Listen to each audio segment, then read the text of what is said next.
নমস্কার সবাইকে, গৃহকোণের আরও একটি নতুন ভিডিওতে আপনাদেরকে স্বাগত জানাই। চলুন আজকে পরিচিত হওয়া যায় কিছু নতুন গাছের সাথে। আপনারা যে গাছগুলি দেখা পাচ্ছেন তার মধ্যে এই গাছটি হচ্ছে একটি পূর্ণ প্রজাতির ফুল গাছ। এটা কোনো ফুল গাছ নয়, এটাও একটা, এই গাছটা সম্পূর্ণ আমার জানা নেই, প্রথমবার ফুল ফুটতে দেখলাম। এই গাছে কোনো ফুল ফোটেনি। এখানে যে গাছটি দেখা পাচ্ছেন গাঁদা গাছ আর পদ্ম পাতা ওইগুলো, আর পুদিনা গাছ লাগানো আছে। এইটা পুদিনা পাতা গাছ, উপরে ঘাস ফুল গাছ ঝোলানো।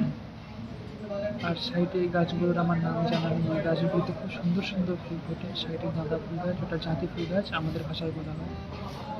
আর নিচে যে ফুল যে গাছগুলি আছে এগুলো ফরসিনার পাতাবাহার গাছ, এগুলোর নাম আমার জানা নেই। সাইডে জাতি ফুল গাছ, আরও ওই সাইডে কিছু গাছ আছে। তার মধ্যে সব থেকে আমার যে গাছটি ভালো লেগেছে, চলুন আপনাদেরকে দেখায়। এই গাছটির পাশে যে আছে ঘাস ফুল গাছটি, এটা কোনো ঘাস ফুল নেই। এই ঘাসটি এত সুন্দর লাগে, দেখতে অপূর্ব লাগে। একবার যদি লাগানো যায় ঘরের সৌন্দর্য অনেক বাড়িয়ে দেয়। এটা সম্পূর্ণ পাথরের মাটি হওয়ার কারণে এত সুন্দর হয়েছে। এই গাছটি আমার এত আকর্ষিত করেছিল, এই গাছটির বর্ণনা দেওয়ার মতো আমার কোনো ভাষা নেই। যদি আপনারা জেনে থাকেন এটি কী গাছ, অবশ্যই আমাকে কমেন্টে জানাবেন। ধন্যবাদ।